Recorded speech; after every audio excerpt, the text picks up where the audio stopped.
ஓம் நமோ வெங்கடேஷாய. சென்னையிலேருந்து one day ட்ரிப்பாக Karnataka மேல்கோட்டையில் இருக்கிற 2 முக்கியமான கோயில்களில் தரிசனம் செய்துட்டு, அதுக்கிட்ட தொண்டனூருன்ட்டு ஒரு அழகான ஊரில் 3 முக்கியமான கோயில்கள் இருக்குது. அங்கேயும் தரிசனம் செய்துட்டு மைசூருக்கு வந்து 2 முக்கியமான கோயில்கள் மைசூரில் அங்கேயும் சுவாமி தரிசனம் செய்துட்டு சேம் டே ரிட்டர்ன் ஆன என்னோடய எக்ஸ்பீரியன்ஸோடு சேர்த்து நிறைய இன்ஃபர்மேஷன் இந்த வீடியோவில் ஷேர் பண்ணுறேன். இந்த கோயில்கள் எல்லாமே மிக பழமை வாய்ந்த முக்கியமான விசேஷமான அழகான கோயில்களும் கூட. இந்த கோயில்கள் பற்றி நீங்கள் தெரிஞ்சுக்கணுன்னா இன்ஃபர்மேட்டிவாகவும், நீங்கள் ஒன் டேலேயே பட்ஜெட் ஃப்ரெண்ட்லியாக போயிட்டு வரணுன்னா யூஸ்ஃபுல்லாகவும் இந்த வீடியோ இருக்கும். ஸோ ஃபுல்லாக பாருங்கள். நம்ம சேனல் சப்ஸ்கிரைபர்ஸ் லேடிஸ் அவங்க இப்போ ஃப்ரெண்ட்ஸும் கூட அவங்க ஸ்கூல் டீச்சர்ஸ். ஸோ 1ஆம் தேதி ஸ்கூல் திறக்கிறதுக்கு முன்னாடி போயிட்டு வரணும்னு சொல்லிட்டு வீக்கெண்டாக சூஸ் பண்ணாங்க. நான் ஹவுஸ் ஒய்ஃப் தான், ஸோ எனக்கு ஒன்றும் ப்ராப்ளம் இல்லை அப்படின்னு சொல்லிட்டு டேட் ஃபிக்ஸ் பண்ணிட்டோம். அவங்க சேலத்துலேருந்து வர மாதிரி ஃபஸ்ட்டு இருந்தது, நான் சென்னையிலேருந்து வர மாதிரி இருந்தது. 45 வயசுக்கு மேலே இருக்கிற லேடிஸாக நீங்கள் போகிறீங்க அப்படின்னா சீனியர் சிட்டிசனில் பெரும்பாலும் கோட்டா உங்களுக்கு அவைலபிளாக இருக்கும். அப்படி பார்க்குறப்போ வியாழக்கிழமை சாயந்தரம், வெள்ளிக்கிழமை நைட்டு சென்னையிலேருந்து கிளம்புற காவேரி எக்ஸ்பிரஸில் டிக்கெட் அவைலபிள் இருந்தது சீனியர் சிட்டிசன் கேட்டகரியில். எனக்கு இப்போது 47 வயசு ஆகுது. ஸோ டிக்கெட் புக் பண்ணிட்டேன் இன்ஸ்டண்ட்டாக. அவங்க சேலத்துலேருந்து ஜோலார்பேட்டையில் வந்து இந்த காவேரி எக்ஸ்பிரஸ்லேயே வர மாதிரி பிளான் பண்ணிட்டாங்க டிக்கெட் புக் பண்ணிக்கிட்டு. ஸோ போன வாரம் வெள்ளிக்கிழமை நைட்டு இப்போ நீங்கள் பார்க்குறது காவேரி எக்ஸ்பிரஸ் 9 மணிக்கு சென்னை சென்ட்ரல்லேருந்து கிளம்பும். இங்கேருந்து நான் மட்டும்தான் போனேன். குறிப்பாக லேடிஸ் எல்லாம் போகணும், இங்கெல்லாம் போயிட்டு வரத்துக்கு சேஃபாக இருக்குமா அப்படின்னா 100% சேஃபாக இருக்கும். ப்ரொவைடட் நம்மளோட ரெஸ்பான்சிபிலிட்டி, நம்ம சேஃப்டியை பார்த்துக்கிறதும். மற்றபடி அந்த ஊரை பற்றி நீங்கள் பயப்பட வேண்டாம். இன்கேஸ் நீங்கள் இது வரைக்கும் போகலை அப்படின்னா யாருக்குமே கன்னடம் தெரியாது. ஆனால் எங்கள் நல்ல நேரம் நாங்கள் பேசுகிறவங்களுக்கெல்லாம் கொஞ்சம் கொஞ்சம் தமிழ் தெரிஞ்சது. மைசூருக்கு நம்ம போக வேண்டாம், அதுக்கு முன்னாடியே பாண்டவபுரான்னு சொல்லிட்டு ஒரு ஸ்டாப்பிங்கில் இறங்கிக்கலாம். இந்த காவேரி எக்ஸ்பிரஸில் போனால் சேலத்துலேருந்து அவங்களுக்கும் டைரெக்டாகவே மாண்டியாங்கிற ஒரு ஸ்டாப்பில் இறங்கி மேல்கோட்டைக்கு போகிற மாதிரி இருக்குது. பட் மாண்டியா விட பாண்டவபுரம் இன்னும் உங்களுக்கு கிட்ட இருக்கும் மேல்கோட்டைக்கு. ஒரு ரஃப்லி ஒரு 18 கிலோமீட்டர் தான். ஸோ அதனால தான் அவங்களும் இந்த ட்ரெயினில் ஜாயின் பண்ணிட்டாங்க. நானும் காவேரி எக்ஸ்பிரஸில் புக் பண்ணிவிட்டு பாண்டவபுராவில் இறங்கிட்டேன். காலையில் 5:45 போக வேண்டிய ட்ரெயின் 6 மணிக்கு ரீச் ஆச்சு. ரூமெல்லாம் எதுவும் நாங்கள் புக் பண்ணல. உங்களுக்கு ரூம் வேணும் அப்படின்னா திருமலாவில் இருக்கக்கூடிய அத்தனை மடங்களுமே மேல்கோட்டையில் இருக்குது. நம்பர் இருந்தால் காண்டாக்ட் பண்ணி புக் பண்ணிக்கோங்க. நாங்கள் ட்ரெயின்லேயே ப்ரஷ் பண்ணுற மாதிரியான ரெஃப்ரெஷெல்லாம் முடிச்சுட்டு பாண்டவபுரத்தில் அவங்கவுங்க கோச்லேருந்து இறங்கி ஜாயின் ஆகிட்டோம். பாண்டவபுரம் ரயில்வே ஸ்டேஷன்லேருந்து அப்படியே வெளியில் வந்து எதிர்த்தாப்பில் ஒரு ரோடு இருக்கும். அங்கேருந்து ஆப்போசிட்லேருந்து வர்ற பஸ்ஸெல்லாம் நீங்கள் ரோடு க்ராஸ் பண்ணி பஸ் ஸ்டாப்பில் வெயிட் பண்ணிங்கன்னா சக்கனஹள்ளி வழியாக போகுமா அப்படின்னு மட்டும் கேட்டுக்கோங்க. கரெக்டாக நாங்கள் வர்றதுக்கும் பஸ்ஸு வர்றதுக்கும் சரியாக இருந்தது. கண்டக்டர்கிட்ட கேட்டோம், மேல்கோட்டைக்கு போகணும், சக்கனஹள்ளி வழியாக இந்த பஸ் போகுமா அப்படின்ட்டு. போகும் அப்படின்னாங்க. ஏறிட்டோம். அண்ட் கர்நாடகாவில் இன்னொரு ஸ்பெஷல் என்ன அப்படின்னா, நம்ம ஊரில் லோக்கல் பஸ்ஸில் தான் மகளிருக்கு டிக்கெட் கிடையாது, ஃப்ரீ. கர்நாடகாவில் ரூட் பஸ்லேயும் டிக்கெட் கிடையாது. எல்லாம் அவங்கவுங்க ஆதார் வச்சுருக்குறாங்க, அதை காமிச்சு டிக்கெட் எடுக்காமல் ட்ராவல் பண்ணுறாங்க. ஆனால் நாங்கள் தமிழ்நாடுன்ட்டு அவங்க பார்த்தோன்னே கேட்டாங்க. நாங்கள் எடுத்துட்டோம் 40 ரூபா டிக்கெட். சக்கனஹள்ளி பஸ் ஸ்டாண்டில் இறக்கி விட்டாங்க. அங்கேருந்து ஆட்டோ பேசிக்கிட்டோம். 150 ரூபா கேட்டாங்க மேல்கோட்டைக்கு வர்றதுக்கு. ரொம்ப அழகான மரங்களும் மலைகளும் சூழ்ந்த பகுதியில் ஆட்டோ வரும். சேஃப் தான், பயமே கிடையாது. ஜஸ்ட் ஒரு 10 மினிட்ஸ் ஜேர்னி தான். இந்த கல்யாணி தீர்த்தத்தில் வந்து இறக்கி விட்டுட்டாங்க. இங்கே தான் வந்து புனித நீராடல் செய்துக்கிட்டோம். ட்ரெஸ் சேஞ்ச் பண்ணுறதுக்கு ஆப்போசிட்டில் இருக்கிற இடத்துலையும் இடம் இருக்குது. போன தடவை ஆப்போசிட்டில் நாங்கள் குளிச்சுட்டு அங்கே தான் ட்ரெஸ் பண்ணிக்கிட்டோம். இந்த தடவை இந்த சைடு குளித்தோம். இங்கே ட்ரெஸ் சேஞ்ச் பண்ணுற இடம் இருக்குது. ஸோ புனித நீராடல், இந்த கல்யாணி தீர்த்தம் பாவங்களை போக்கும் தீர்த்தம். இங்கே குளிச்சுட்டு ரெடி ஆகிட்டோம். இந்த கல்யாணி தீர்த்தம் பெரிய குளம், சுற்றிலும் கோயில்கள் இருக்குது. ஆனால் க்ளோஸ்டாக தான் இருந்தது. சில சன்னதிகள் ஜன்னல் வழியாக எட்டி பார்க்குற மாதிரி இருந்தது. மேல்கோட்டையே ரொம்ப அழகான ஊர், அமைதியான ஊர், நல்லா இருக்கும். ஒரு மாதிரி பாசிட்டிவாக இருக்கும். ஃபுல்லாக போகலாம். போன தடவை ஃபுல்லாக சுற்றி உங்களுக்கு வீடியோ ஷேர் பண்ணியிருந்தேன். பட் இந்த தடவை நாங்கள் ஃபுல் ரவுண்ட் அடிக்கலை, ஒரு ஹாஃப் மட்டும்தான் இந்த கல்யாண தீர்த்தம் வந்தோம். சில சன்னதிகளுக்கெல்லாம் ஏறி ஜன்னல் வழியாக தரிசனம் செய்துட்டு மலை மேலே நரசிம்மர் தெரிவார், அவரையும் அடிவாரத்துலேருந்து தரிசனம் செய்துட்டு நரசிம்மரை சேவிச்சிடலாம் அப்படின்னு சொல்லிட்டு போனோம். நிறைய ஷூட்டிங் இந்த குளத்தில் எடுத்திருக்கிறாங்க. இங்கே வந்து படம் எடுத்தாலே சக்ஸஸ் ஆகும் அப்படிங்கிற ஒரு நம்பிக்கையெல்லாம் இருக்குது. இந்த மாதிரி கதவை அடைச்சி வச்சுருக்குறாங்க எல்லா சன்னதிக்குமே. உள்ளே ஏதோ ஒரு பெருமாள் இருக்கார், பேர் எழுதலை. மோஸ்ட்லி அவங்க கன்னடத்தில் தான் எழுதியிருக்கிறாங்க, இங்கிலீஷ்லேயோ எழுதுறது கிடையாது, அதனால் புரியல எங்களுக்கு. பெருமாள் தான். என் கூட வந்த லேடிஸ் ஃப்ரெண்ட்ஸ் அவங்க ஃபஸ்ட் டைம். நல்லா இருக்கும் இந்த ஃபுல் குளமுமே வியூ பார்க்குறதுக்கு. தர்ப்பணம் கொடுக்குறவங்கலாம் கொடுத்துட்ருந்தாங்க. ஷாம்பு மாதிரி போடக்கூடாது, கப்பு விற்கிறாங்க, மொண்டு கூட குளிச்சுக்கலாம். நாங்கள் பக்கத்தில் ஒருத்தவங்க கப்பை வச்சுருந்தாங்க, அவங்கக்கிட்ட கடன் வாங்கி குளிச்சுட்டு திருப்பி கப்பை கொடுத்துட்டு ட்ரெஸ் சேஞ்ச் பண்ணிவிட்டு ஒரு ரவுண்ட் அடிச்சுட்டு கிளம்பிட்டோம்.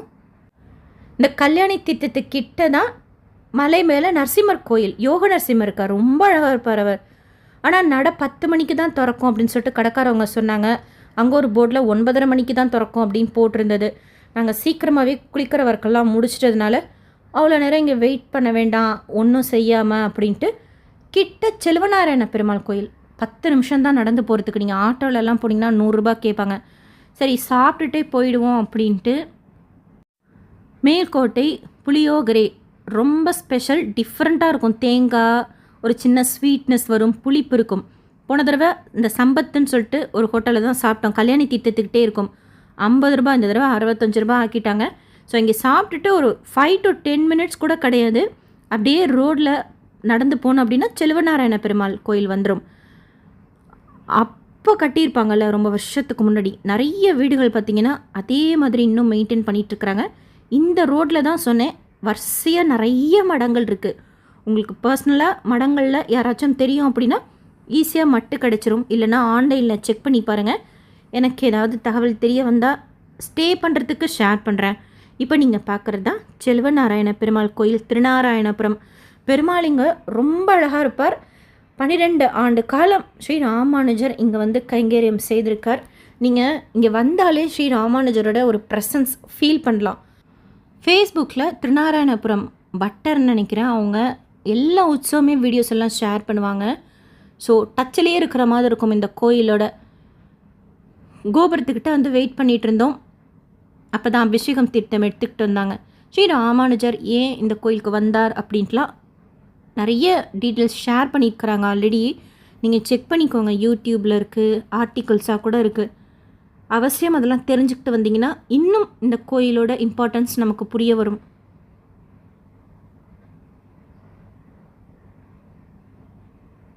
எட்டரை மணிக்கு நாங்கள் போன அன்றைக்கி நட திறக்கும் அப்படின்னாங்க. அதாவது அபிஷேக தீர்த்தமெல்லாம் எடுத்துகிட்டு போய் அபிஷேகம் செய்கிறாங்க. அபிஷேகம்னா ஃபுல் அபிஷேகம் கிடையாது, பெருமாளுக்கு ஜஸ்ட் திருப்பாதத்துக்கு மட்டும் அபிஷேகம் செய்கிறாங்க. அபிஷேகம் தீர்த்தம் ஸ்ரீ ராமானுஜருக்கும் எடுத்துகிட்டு போனாங்க ஒரு குடம், மூலவர் பெருமாளுக்கும் எடுத்துகிட்டு போனாங்களா. இவங்கெல்லாம் மூலவர் பெருமாளை பார்க்க போகிறப்போ நான் நேராக ஸ்ரீ ராமானுஜரை பார்க்க போயிட்டேன்னா அவர்கிட்ட தான் டெய்லியும் கேட்டுட்டு இருந்தேன், கூப்பிடுங்க சுவாமி அப்படின்ட்டு. அவர்கிட்ட போனோன்னா விஸ்வரூப தரிசனம், காலையில் நடக்கக்கூடிய அந்த பூஜைகள்லாம் நின்று பொறுமையாக தரிசனம் செய்துட்டு கரெக்டாக செல்வநாராயண பெருமாள் கிட்ட வர்றப்போ அங்கே அந்த காலையில் நடக்கக்கூடிய கைங்கரியம்லாம் முடிச்சுட்டு ரெடியாக ஓப்பன் பண்ணாங்க திரை. ஃபஸ்ட்டாக போய் நின்னதுனால விஸ்வரூப தரிசனம் அப்படி ஓப்பன் பண்ணிவிட்டு மறுபடியும் க்ளோஸ் பண்ணிட்டாங்க. பெருமாள் நல்லா மாம்பழத்தில் அரக்கு கலர் பார்டர் போட்டு டிஃப்ரெண்ட்டாக இருப்பார், அவ்வளோ ஹைட்டாக இருப்பார் பெருமாள். விஸ்வரூப மாதிரி இருக்கும் பார்க்குறதுக்கு தரிசனமே. அண்ட் விஸ்வரூப தரிசனத்திலே பெருமாளை சுவாமி தரிசனம் பார்த்தது ரொம்ப திருப்தியாக இருந்தது. ஜஸ்ட்டு ஒரு செகண்ட் அப்படி ஓப்பன் பண்ணி க்ளோஸ் பண்ணிட்டாங்க. அகைன் அப்படியே வெயிட் பண்ணிட்டு இருக்கிறப்போ இந்த பெருமாள் செல்வநாராயண பெருமாளோட சுப்பிரபாதம் அது கிட்ட நின்று காதலை கேட்டுக்கிட்டே பெருமாள் கிட்ட சன்னதி கிட்ட நின்னது ரொம்ப சந்தோஷமாக இருந்தது. அதுக்கப்புறம் அன்னைக்குண்டான திதி நட்சத்திரம்லாம் விண்ணப்பிக்கிறாங்க. தோமால சேவா அதுக்கு முடிஞ்சதுக்கப்புறம் நட திறந்துடுறாங்க. கிட்டத்தட்ட 8:45 ஆயிடுதுன்னு வச்சுக்கோங்களேன். இப்போ மாமா அங்கே என்ன சொன்னார்னா, நின்று சேவிக்கணுன்னா லைனில் நிற்காமல் அப்படி பின்னாடி போங்க அப்படின்னாங்க. உற்சவர் இருக்கிற இடத்துக்கிட்ட பின்னாடி போய் நின்று மறுபடியும் விட்டு வரவே மனசில். ஆனாலும் அடுத்தடுத்த இடத்துக்கெல்லாம் போகணும் இல்லையா? அண்ட் அந்த உள்ள மண்டபத்திலேயே உற்சவர் செல்வநாராயண பெருமாளும் இருப்பார். ஸ்ரீ ராமானுஜர் டெல்லி மன்னன்கிட்டேருந்து எடுத்துக்கிட்டு வந்து இங்கே அப்பையிலேருந்து கைங்கரியம் செய்துட்ருக்குறாங்க. அந்த உற்சவ மூர்த்தி பல யுகங்களை கடந்து வந்தது. ராமர் கிருஷ்ணரெல்லாம் வழிபட்ட உற்சவ மூர்த்தி செல்வநாராயண பெருமாள். வேலுக்குடி சுவாமிகள் நிறைய பேர் உபன்யாசமாக கூட சொல்லியிருக்கிறாங்க. ஸோ அதெல்லாம் அவசியம் கேட்டு தெரிஞ்சுக்கிட்டு வாங்க. இன்னும் நமக்கு அந்த ஃபீல் புரியும் கோயிலோடது. அங்கே தரிசனம் எல்லாம் முடிச்சுட்டு ஆட்டோ பேசிக்கிட்டோம். நரசிம்மர் கோயிலுக்கு பாதி தூரம் வரைக்கும் ஆட்டோவில் வந்துடலாம். 300 படி தான். ஆனால் படியெல்லாம் பார்த்திங்கன்னா ரொம்ப ஹைட்டாக இருக்கும். சரி, எங்களுக்கு அடுத்தடுத்து கோயில்களுக்கெல்லாம் போகணும் அப்படின்ட்டு 10 மணிக்கு தான் நட திறந்தாங்க. ஆட்டோக்கார் நடுவில் இறக்கி விட்டுட்டு அவர் சவாரிக்கு போயிட்டார். தரிசனம் செய்துட்டு வந்தோம். யோக நரசிம்மர் அவரும் பார்த்திங்கன்னா அவ்வளோ அழகாக இருப்பார். நம்ம ஊர் நரசிம்மர் கொஞ்சம் டிஃப்ரெண்ட்டாக இருப்பார். இந்த ஊர் நரசிம்மர் கொஞ்சம் டிஃப்ரெண்ட்டாக இருப்பாங்க. அண்ட் இங்கேருந்து வீடியோ ஷேர் பண்ணியிருந்தேன், லைவ் போட்டிருந்தேன். நிறைய குரங்கு இருக்குங்க. எதுவும் கையில் எடுத்துகிட்டு வரத்துக்கு விடுறதே இல்லை. அது பாட்டுக்கு வந்து தோல்லையே உட்காந்துக்குது. துப்பட்டா போட்டிருந்தா பிடிச்சி இழுக்குது. ஸோ அதெல்லாம் கொஞ்சம் பார்த்துட்டு தான் வரணும். சீக்கிரமாகவே ஆயிடுச்சுங்க தரிசனம் எங்களுக்கு. நரசிம்மர், யோக நரசிம்மர். வேறு தாயார் சன்னதி இருக்கும். படி ஏறும்போது ரைட் சைடில் மூலவர் நரசிம்மர் இருப்பார். சின்ன கோயில் தான், நரசிம்மர் பெருசாக இருப்பார். போன தடவை கிட்ட போய் சேவித்தோம். இந்த தடவை அப்படியே பார்த்துக்கிட்டே போக சொல்லிட்டாங்க. ஸோ பெருசாக க்ரௌடில் மறுபடியும் ஆட்டோவில் ஏறிக்கிட்டு தொண்டனூர் அப்படிங்கிற ஒரு ஊருக்கு போனோம்.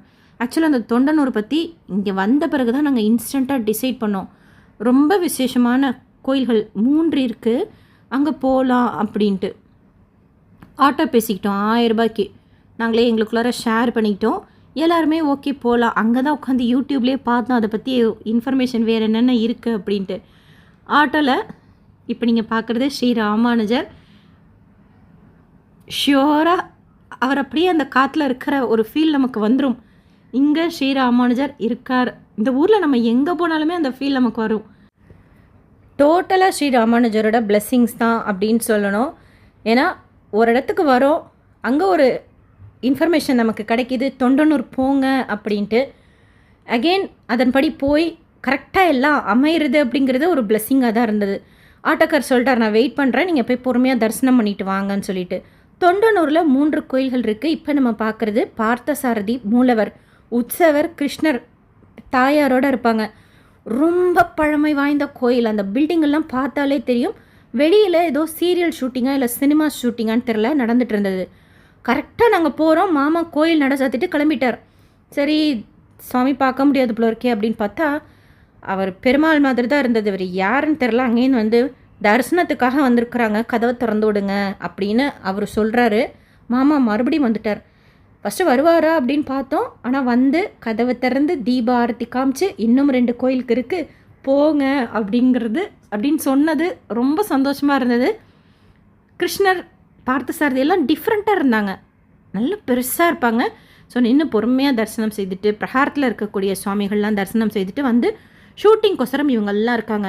நாங்கள் கூட உண்மையிலே ஏதோ கல்யாணம் நடக்குதா அப்படின்னு சொல்லிட்டு தான் பார்த்தோம். சனிக்கிழமையாக இருக்கே எப்படி கல்யாணம் பண்ணுறாங்க அப்படின்னு பார்த்தா அத்தனை பேருமே ஷூட்டிங்கொசரம் வந்தவங்க தான். இந்த ஷூட்டிங்க்கு யூனிட்காரவங்களுக்கு இந்த ஷூட்டிங்கில் இருக்கிறவங்களுக்கு அங்கே சாப்பாடு போட்டுட்டு இருந்தாங்க. அப்புறம் நாங்களும் அங்கேயே போய் சாப்பிட்டுக்கிட்டோம். கேசரி, தக்காளி சாதம் மாதிரி ஒன்று கொடுத்துருந்தாங்க. ஸோ லன்ச் இங்கே நாங்கள் முடிச்சுக்கிட்டோம். அந்த கிருஷ்ணன் கோயிலுக்கு ஆப்போசிட்டில் தான் நம்பி நாராயண பெருமாள் கோயில். காஞ்சிபுரத்தில் வைகுண்டநாத பெருமாள் கோயில் ஞாபகம் வந்துருச்சு இந்த செட்டப்பை பார்த்தோன்னே. பெருமாள் கொஞ்சம் இந்த கொடிமரத்துக்கிட்ட போனாலே தெரிவார், நல்ல பெரிய பெருமாள். அண்ட் டிஃப்ரெண்ட்டாக நாங்கள் இந்த கோயிலில் பார்த்தது ஸ்ரீ ராமானுஜர் இந்த பாதம் இருக்குது, சங்கு சக்கரம், ஸ்ரீ ராமானுஜர் விஜய பீடம் அப்படின்னு போட்டிருக்கு. எனக்கு உங்களுக்கு ஏதாவது இன்ஃபர்மேஷன் தெரிஞ்சால் ஷேர் பண்ணுங்கள். என்னோ ஒரு மாதிரியாக இருந்தது தொட்டு சேவிச்சுட்டு. இந்த கோயிலும் பார்த்திங்கன்னா ரொம்ப பழமை வாய்ந்த கோயில். பெருமாள் நல்லா பெருசாக இருப்பார், திருப்பதி பெருமாள் மாதிரி. தூரம் இருந்து பார்த்தாலே அவர் திருநாமம் நல்லா பளிச்சுன்னு தெரியும். கிட்ட போய் சேவிச்சுட்டு ஆட்டோக்கார் சீக்கிரம் வாங்க, பக்கத்தில் நரசிம்மர் கோயிலுக்கு போகணும் அப்படின்னாங்க. ஆக்சுவலாக அந்த ஐயர் மாமா எங்களுக்கு நட திறந்து விட்டார்ல, அவர் போய் தான் நரசிம்மர் கோயிலையும் நட திறக்கணும். ஸோ சீக்கிரமாக இந்த கோயிலை சுற்றி தரிசனம் செய்துட்டு ராமானுஜாச்சாரியாஸ் அந்த பாதம் தரிசனம் செய்தது ரொம்ப பிளெஸ்ஸிங்காக இருந்தது, டிஃப்ரெண்ட்டாகவும் இருந்தது. ஃபஸ்ட் டைம் பார்க்குறேன் இப்படி. அங்கேருந்து கிட்ட தான் நரசிம்மர் கோயில். ஆக்சுவலாக நரசிம்மர் கோயிலுக்கு போங்கன்ட்டு ஒரு பெரியவங்க எங்களுக்கு சொன்னாங்க. ஸோ வந்தோம். கொஞ்சம் கன்ஸ்ட்ரக்ஷன் ஒர்க்கெல்லாம் போயிட்டு இருந்தது. படி ஏறி போனால் அமர்ந்த கோலத்தில் யோக நரசிம்மர் அவ்வளோ அழகாக இருப்பாருங்க. மிஸ் பண்ணாமல் இந்த நரசிம்மர் கோயிலுக்கு போகணும். ஏன் அப்படின்னா, பொதுவாக பெருமாள் கோயிலில் ஸ்ரீ ஜடாரி சாதிப்பாங்க இல்லையா, ஆனால் இங்கே தண்டம், நரசிம்ம தண்டம்னு சொல்லிட்டு அது சாதிக்கிறாங்க பக்தர்களுக்கு. மாமா கரெக்டாக நாங்கள் போகிறோம், அந்த கோயிலேருந்து இந்த கோயிலுக்கு வரார். பூஜைகள் காலையில் கைங்கரியம்லாம் முடிச்சுட்டு கரெக்டாக எங்களுக்கு அந்த டைமிங்ஸ் அமைஞ்சிருந்தது. கொஞ்சம் முன்ன பின்ன வந்திருந்தா கூட மிஸ் ஆகிருக்கும். ஏன்னா 2 கோயிலையும் ஒரே பட்டர் தான் பார்த்துக்கிறாங்க போல இருக்குது. அவங்க வந்து காலை பூஜைகள்லாம் முடிச்சுட்டு தீப ஆரத்தி காமிச்சு கேட்டேன், என்ன தண்டம் ஸ்ரீ சடாரி இல்லையா அப்படின்னு கேட்டப்போ, என்ன விசேஷம்னா ஸ்ரீ ராமானுஜர் உபயோகப்படுத்தின தண்டமா அது. மன்னரோட மகள், அவங்களுக்கு ஹெல்த் இஷ்யூ இருந்து அதை சரி பண்ணிக்கிறாங்க அப்படின்னு சொல்லிட்டு ஒரு அந்த ரொம்ப அழகாக அதோட இம்பார்ட்டன்ஸ் எக்ஸ்பிளைன் பண்ணாங்க. தமிழில் பேசுகிறாங்க, தெலுங்கில் பேசுகிறாங்க, ஹிந்தியில் பேசுகிறார் அந்த மாமா. எல்லா லாங்குவேஜ்லையுமே பேசுவார் அவர். எங்களுக்கு தமிழில் ரொம்ப அழகாக அதை எக்ஸ்பிளைன் பண்ணாரா, அப்படியே பிளஸ்டாக இருந்தது. ஸ்ரீ ராமானுஜரே யூஸ் பண்ண அந்த தண்டம் அப்படின்னது எனக்கு தலையில் ஷோல்டர்லலாம் வச்சார். அப்படியே ஒரே கூஸ் பம் மூமெண்ட்டாக இருந்தது. ஸோ அங்கேருந்து ஆட்டோக்கார் வந்துட்டு, நீங்கள் மைசூருக்கு தானே போகணும், அதுக்கு நீங்கள் மேல்கோட்டைக்கு மறுபடியும் போக வேண்டாம். ஏன்னா மேல்கோட்டையிலேருந்து தொண்டனூர் கிட்டத்தட்ட ஒரு 20 கிலோமீட்டர் இருக்கும், 18லேருந்து 20 கிலோமீட்டர் இருக்கும். ரொம்ப தூரம் அழைச்சிட்டு வந்த மாதிரி இருந்தது. அத்தனையும் அழகான ஊர். இந்த பஸ் ஸ்டாப்பில் இறக்கி விட்டுட்டு ஆட்டோக்கார் போயிட்டார். 1000 rupees அப் அண்ட் டவுனுக்கு நாங்கள் பேசியிருந்தோம். வெயிட்டிங்கோட சேர்த்து எங்களுக்கு வர்த்தாக இருந்தது. ஸோ இங்கேருந்து மைசூருக்கு பஸ்ஸு என்ன பண்ணுறாங்க, அந்த லேடிஸ் எல்லாம் ஆதார் காமிக்கிறாங்க, உடனே டிக்கெட் சார்ஜ் இல்லாமல் ட்ராவல் பண்ணுறாங்க. இந்த பஸ்ஸில் எங்களுக்கும் டிக்கெட் கேட்கவே இல்லை. நாங்களும் அப்படி ஆதார் காமிச்சோம், கண்டக்டர் கேட்கல. ஸோ இந்த தொண்டனூர்லேருந்து மைசூருக்கு ஃப்ரீயாக தான் ட்ராவல் பண்ணோம், ஆதார் காமிச்சோம். பட் அவர் கேட்கல அண்டு டீட்டெயிலாக பார்க்கல. அப்படியே பார்த்துட்டு ஓகே அப்படின்ட்டாங்க. ஸ்ரீரங்கப்பட்டினம் வழியாக தான் போகும். கொஞ்சம் சீக்கிரமாக வந்திருந்தோம் அப்படின்னா ஸ்ரீரங்கப்பட்டினம் கூட போயிருக்கலாம். ஏன்னா அங்கே நட சாத்திடுவாங்க 12 மணிக்கு. ஸோ டைமிங் செட் ஆகாது அப்படின்னு சொல்லிட்டு அங்கே அந்த பஸ்லேயே கண்டக்டர்கிட்ட கேட்டோம். லேடி கண்டக்டர் தான். இந்த மாதிரி சாமுண்டேஸ்வரி கோயிலுக்கு போகணும், எங்கே இறங்குறது அப்படின்னா, சிட்டி பஸ் ஸ்டாண்டுக்கு போகிறதுக்கு முன்னாடியே ஒரு இடத்துல இறக்கி விட்டுட்டு, இங்கே வெயிட் பண்ணுங்கள், ரோடு கிராஸ் பண்ணி சாமுண்டேஸ்வரி கோயிலுக்கு போகிற பஸ்ஸு இந்த வழியாக தான் போகும் அப்படின்ட்டு சூப்பராக கைட் பண்ணி கரெக்டான இடத்துல எங்களை இறக்கி விட்டாங்க. அங்கே இறங்கி வெயிட் பண்ணிகிட்டே இருந்தோம். சாமுண்டேஸ்வரிக்கு போகிற கோயிலுக்கு போகிற பஸ் அங்கே இருந்தது. அங்கே ஏறினா அங்கேயும் பஸ் டிக்கெட் கேட்கவே இல்லை. அவர் ட்ராவல் பண்ணிட்டோம். ஒரு 1/2 hourன்னு வச்சுக்கோங்களேன். மலை ஏறுறப்போ கொஞ்சம் ஸ்லோவாக தான் போகுது. நம்ம ஊரில் ஏலகிரி இருக்கும் இல்லையா, அந்த மாதிரி எனக்கு ஒரு ஃபீல் இருந்தது அந்த மலை ஏறும்போது. சாமுண்டேஸ்வரி கோயில் ஒரு 20 வருஷம் இருக்கும் நாங்கள் வந்து. சுத்தமாக எனக்கு ஞாபகமே இல்லை. டோட்டலாக மாறிடுச்சு கோயில் எல்லாமே. தொண்டனூரில் தரிசனம் முடிச்சுட்டு அப்போ தான் இன்ஸ்டண்ட்டாக முடிவு பண்ணோம் எங்கே போகலாம் அப்படின்னு பார்க்குறப்போ, ரயில்வே ஸ்டேஷன் மைசூர் கிட்ட இருக்கிறது சாமுண்டேஸ்வரி கோயில். மேபி ஒரு 13 கிலோமீட்டர்ஸ் ட்ராவல் இருக்கும். ஸோ அதுக்கு நம்ம சீக்கிரமாக போயிட்டு வந்துடலாம் அப்படின்னு வந்தோம். ஃபஸ்ட்டு நட சாத்தியிருக்கோம் 2 to 3 அப்படின்னாங்க. சாட்டர்டேவா இருக்கிறதுனாலையோ அண்ட் க்ரௌடு நிறையா இருந்ததுனாலையோ என்னவோ நடையே சாத்தலை. இருந்தாலும் செம்ம க்ரௌடாக, சரி ஃப்ரீ தர்ஷனில் வேண்டாம் அப்படின்னு சொல்லிட்டு ஜஸ்ட்டு ஒரு 10 minutes உட்காந்து ரெஸ்ட் எடுத்துகிட்டு 100 ரூபாய் டிக்கெட் வாங்கிக்கிட்டோம். 100 ரூபா டிக்கெட்டில் 1/2 hourல சாமுண்டேஸ்வரி அம்பாள் தரிசனம். மூலவர் அம்பாள் அலங்காரத்தில் அத்தனை அழகாக இருந்தாங்க. சக்தி வாய்ந்த கோயில். நான் இன்ஃபர்மேஷன்லாம் நெட்டில் தான் பார்த்தேன், கூகுளில் தான் பார்த்தேன், யூடியூப்லேயும் பார்த்தேன். ரொம்ப சக்தி வாய்ந்த கோயில் அப்படின்னு போட்டிருந்தது. சாமுண்டேஸ்வரி அம்பாள் ரொம்ப அழகாக இருந்தாங்க. மூலவர் நம்ம பேகு மொபைலாம் எடுத்துகிட்டு போகலாம். செப்பல் மட்டும் தேவஸ்தானத்தோட ஸ்டாண்ட் இருக்குது, அங்கே செப்பல் விட்டுக்கிட்டோம். மற்றபடி பேக்லாம் நாங்கள் ஃபுல்லாகவே கேரி பண்ணிக்கிட்டு தான் இருந்தோம். ஒரு செட்டு ட்ரெஸ்ஸு தானே, அதனால் பெருசாக இல்லை. மழை பெய்யுமோ என்னமோன்னு சொல்லிட்டு ஒரு கொடை, ஒரு பவர் பேங்க், பேசிக்காக பாத்ரூம் ஐட்டம்ஸ், அதனால் பெருசாக பேக் இல்லை. ரொம்ப அழகான சூழலில் அமைஞ்ச மலை மீது இருக்கிற கோயில் சாமுண்டேஸ்வரி அம்பாள் கோயில்.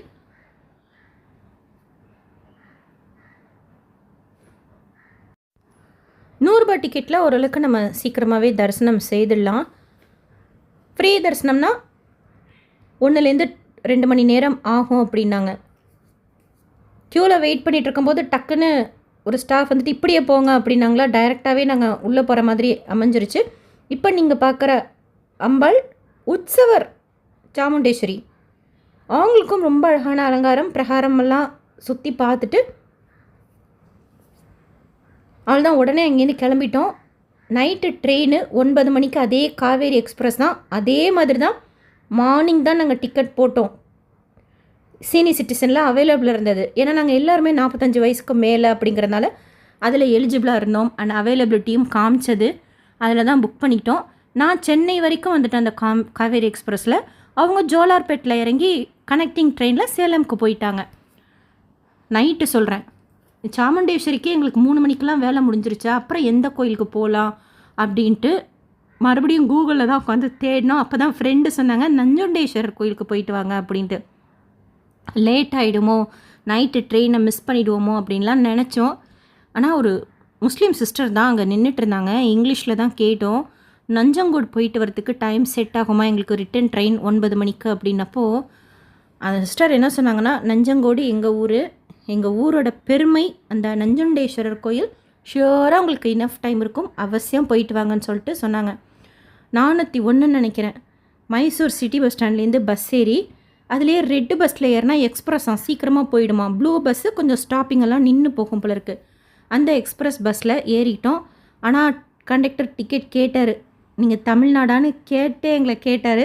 ₹40 டிக்கெட்டு எடுத்துக்கிட்டு இங்கே வந்து ரீச் ஆகிட்டோம். இது நஞ்சங்கோடு நஞ்சுண்டேஸ்வரர் கோயில். 2 இயர்ஸ்க்கு பேக் பிரைம் மினிஸ்டர் மோடி அவர்கள் வந்திருந்தாங்க. நான் இந்த கோயில் பற்றி கேள்விப்பட்டதே கிடையாது. ரொம்ப பழமை வாய்ந்த சக்தி வாய்ந்த ஈஸ்வரன் கோயில், நஞ்சுண்டேஸ்வரர் கோயில். பக்தர்களுக்காக சுவாமி நஞ்சை உண்டதுனால மூலவர் நஞ்சுண்டேஸ்வரர் தினமுமே இங்கே ஈஸ்வரனுக்கு அன்னாபிஷேகமாக, ஏன்னா உக்கிரமாக இருப்பாராம். ஸோ டெய்லியுமே அன்னாபிஷேகம். ரொம்ப அழகாக இருந்தார் சிவன். அண்டு நந்தி எல்லாம் பார்த்திங்கன்னா சைடில் இருக்குது. ஏன் அப்படின்னு கேட்டப்போ அலங்கார நந்தி, அதனால தான் சைடில் இருக்குது அப்படின்னாங்க. உள் கோயிலெல்லாம் பிரகாரத்தில் ஸ்ரீகந்தேஸ்வரர் நினைக்கிறேன், முருகர். அவர் ரொம்ப விசேஷமானவர் இந்த கோயிலில். அவரை தரிசனம் செய்துட்டு மூலவர் சிவனை தரிசனம் செய்துட்டு எப்போவுமே இப்போல்லாம் இந்த சிவன் கோயிலுக்கு போகிறப்போ ஒரு தாட் வந்துடுது, பெருமாள் இல்லையே அப்படின்ட்டு. அப்படியே நினச்சிட்டு பிரகாரம் சுற்றிக்கிட்டே வரக்கும்போது சாயந்தரம் பூஜைக்கு கோயில் ரெடி ஆகிட்டே இருக்குது, பெருமாள் இல்லையே அப்படிங்கிற ஒரு மனசில் தாட்டோட பார்த்தா திடீர்னு வாத்தியம் வாசிக்கிறாங்க. வெங்கடாச்சல நிலையம் வைகுண்ட புறவாசம் அந்த பாட்டு வாசிக்கிறாங்க. என்னடா சிவன் கோயிலில் இந்த பாட்டு வாத்தியம் வாசிக்கிறாங்களே. ஏன்னா ஒரு சன்னதிக்கும் அந்த வாத்தியம் வாசிச்சுக்கிட்டே போய் தீபாரதனை காட்டுறாங்க. அவங்க கூடயே போயிட்டு அப்படியே வந்தால் பெருமாள் சன்னதி, நாராயண பெருமாள் இருக்கார். திருப்தியாக இருந்தது. சிவனோட சேர்த்து அவரை தரிசனம் செய்தது. இப்போல்லாம் கொஞ்ச நாளாகவே அந்த ஃபீல் வந்துடுது. சிவன் கோயிலுக்கு போனால் பெருமாளை மனசில் நினைக்கிற மாதிரி அந்த தாட் ஏன் வருதுன்னு தெரில, ஆனால் வருது. பார்த்தா கரெக்டாக நாராயண சுவாமி இருந்தார். இந்த மேலே தாளங்கள்லாம் வேறு வாசிச்சாங்களா, மறுபடியும் அந்த பெருமாள் கோயில் எஃபெக்டாகவே இருந்தது. அவர்கிட்ட போய் கேட்டேன், ஏன்னா சிவன் கோயிலில் வாசிக்கிறீங்க பெருமாள் பாட்டு அப்படின்ட்டு. அவர் அப்படியெல்லாம் கிடையாது, இது வந்து சுவாமி கீர்த்தனை, தினமும் ஒரு கீர்த்தனை நாங்கள் வாசிப்போம் அப்படின்ட்டு தமிழில் பேசினாங்க. பழைய கோயிலுங்க, ரொம்ப அழகான கோயில். அங்கே மாட வீதியில் அங்க பிரதட்சணம்லாம் செய்துட்டு இருந்தாங்க. அந்த முருகர் ஸ்ரீகந்தேஸ்வரர் கும்பிட்டா நம்மளோட பகை அழியும், பகை எதிரிகள்லாம் இல்லாமல் போவாங்க அப்படின்ட்டு ஒரு நம்பிக்கையாம். இங்கே மூலவர் நஞ்சுண்டேஸ்வரரை கும்பிட்டா என்னென்ன பலன் கிடைக்கும் அப்படிங்கிறதும் சொன்னாங்க. கல்யாணத்துக்காக கூட வந்து வேண்டிப்பாங்களாம். மாட வீதியில் அங்க பிரதட்சணம்லாம் செய்துட்டு இருந்தாங்க. ரொம்ப அழகான அந்த கோபுரம்லாம் சொல்கிறேன், டிஃப்ரெண்ட்டாக இருந்தது பார்க்குறதுக்கே. ஸோ பிரகாரத்தில் இருக்கக்கூடிய எல்லா தெய்வங்களையும் தரிசனம் செய்துட்டு, நவக்கிரகங்களும் இருந்தாங்க, அவங்களையும் தரிசனம் செய்துட்டு மறுபடியும் மெயின் ரோடுக்கு வந்து நஞ்சங்கோடு பஸ் ஸ்டாண்டில் தான் நம்ம இறங்கி ஏறணும் மைசூருக்கு போகிறதுக்கு. அதாவது மைசூர்லேருந்து வந்தாலுமே நஞ்சங்கோடு பஸ் ஸ்டாண்டில் இறங்கி அங்கேருந்து ஒரு 1.5 கிலோமீட்டர் இருக்கும் இந்த கோயில். நீங்கள் மறுபடியும் லோக்கல் பஸ் ஏறினீங்கன்னா கோயில்கிட்டே இறக்கி விட்டுடுறாங்க. ஆட்டோ வச்சுக்கிட்டு வந்தீங்கன்னா 50 ரூபா கேட்குறாங்க. ஷேர் ஆட்டோ கூட ஆட்கள் சேர்ந்தா வருவாங்களாம். நாங்கள் பஸ்ஸில் தான் ஏறிட்டோம். ஏன்னா பஸ்ஸில் இன்னொரு சிஸ்டர் சொன்னாங்க, நானும் அந்த ஊரில் தான் இறங்க போகிறேன், கோயிலில் தான் இறங்க போகிறேன், வாங்க அப்படின்ட்டு அவங்க தான் கூட்டிகிட்டு போனாங்க. டிரைவர் பார்த்தோன்னே டிக்கெட் எடுக்கணும் அப்படின்ட்டாரு. சரி 10 ரூபாய்க்கு டிக்கெட் எடுத்துகிட்டு இங்கே இறங்கிட்டோம். வந்து தரிசனமும் சூப்பராக முடிச்சுக்கிட்டோம். திருப்தியாக இருந்தது. ஒரு பழமை வாய்ந்த சிவன் கோயில் தரிசனம் செய்தது, அதில் பெருமாளையும் சேர்த்து தரிசனம் செய்தது. அம்பாள் இருக்காங்க, நிறைய சுவாமிகள் இருக்காங்க கோயில் உள்ள. பிள்ளையாருக்கு தனி கோயில் இருக்குது, தேர் நல்லா இருந்தது. மைசூர்லேருந்து நஞ்சங்கோடு பஸ் ஸ்டாண்டுக்கு வந்துட்டு நஞ்சங்கோடு பஸ் ஸ்டாண்ட்லேருந்து நம்ம பஸ்லேயோ ஆட்டோலையோ இங்கே வந்து ரீச் ஆகிக்கலாம். ஹோட்டல் இருக்குது, டீ காஃபியெல்லாம் இங்கே தான் குடிச்சிக்கிட்டோம். அவ்வளோதான். அங்கேருந்து மறுபடியும் மைசூர் ரயில்வே ஸ்டேஷனுக்கு 7:30க்கெலாம் ரீச் ஆகிட்டோம். நிறைய விஷயங்கள் போயிட்டு வந்தது, திருமலை பற்றி எல்லாம் அப்படியே பேசிகிட்டு இருக்கும்போது ஸ்டேஷன்லேயே டைம் போனதே தெரியல. ஐஆர்சிடிசிலேயே ஃபுட்டு வாங்கிட்டோம் நைட்டு டின்னருக்கு. அங்கேயே உட்காந்து சாப்பிட்டுட்டு பிளாட்ஃபார்ம் நம்பர் 2ல் காவேரி எக்ஸ்பிரஸ் மறுபடியும் வந்தது. ஆன் டைமில் ட்ரெயின் ஏறி அவங்க ஜோலார்பேட்டில் இறங்கிக்கிட்டாங்க. நான் சென்னைக்கு வந்து 6:45க்கு ரீச் ஆகி வீட்டுக்கு 7:15க்கெலாம் வந்துட்டேன். ஸோ கரெக்டாக இருக்கும் இந்த கோயிலுக்கெல்லாம் போயிட்டு வர்றதுக்கு. மைசூர்லேருந்து வேணுகோபாலன் சுவாமி கூட இருக்குது அப்படின்னாங்க. இருந்தாலும் நம்ம சிவன் கோயிலுக்கும் போன மாதிரி இருக்குமேன்னு சொல்லிட்டு நாங்கள் நஞ்சுண்டேஸ்வரர் கோயிலுக்கு வந்தோம். இந்த வீடியோ உங்களுக்கு இன்ஃபர்மேட்டிவாக இருக்கும்னு நினைக்கிறேன். அவசியம் நீங்கள் ஸ்ரீ ராமானுஜர் ஏன் மேல்கோட்டைக்கு வந்தார் அப்படிங்கிறதெல்லாம் யூடியூப்லேயே இருக்குது. பெரியவங்கள்லாம் இன்ஃபர்மேஷன் ஷேர் பண்ணியிருக்காங்க. ஸோ அதுவும் ஒரு தடவை பார்த்துட்டு வாங்க. வேறு ஏதாவது டவுட் இருந்தால் கமெண்ட் செக்ஷனில் கேளுங்க. எஸ்எஸ்பி லைஃப் ஸ்டைல் யூடியூப் சேனலில் ஃபஸ்ட் டைம் பார்க்குறீங்கன்னா சப்ஸ்கிரைப் பண்ணி பக்கத்தில் இருக்கிற பெல் ஐக்கானையும் ப்ரெஸ் பண்ணி வச்சுக்கோங்க. அண்ட் இந்த வீடியோ லைக் பண்ணி நிறைய பக்தர்களுக்கு ஷேர் பண்ணுங்கள். அவங்களுக்கும் இந்த இன்ஃபர்மேஷன் போய் சேரும். நீங்கள் எந்தெந்த கோயிலுக்கு போயிருக்கீங்க இப்போ இந்த வீடியோவில் பார்த்ததில், வேறு என்னென்ன கோயில்கள் கிட்டே இருக்குது அப்படிங்கிறதும் ஷேர் பண்ணுங்கள். நெக்ஸ்ட் டைம் வைரமுடி சேவைக்கு போகிற மாதிரி பெருமாள் பாக்கியம் கொடுத்தார் அப்படின்னா அப்போது ட்ரை பண்ணுறேன். தேங்க்யூ.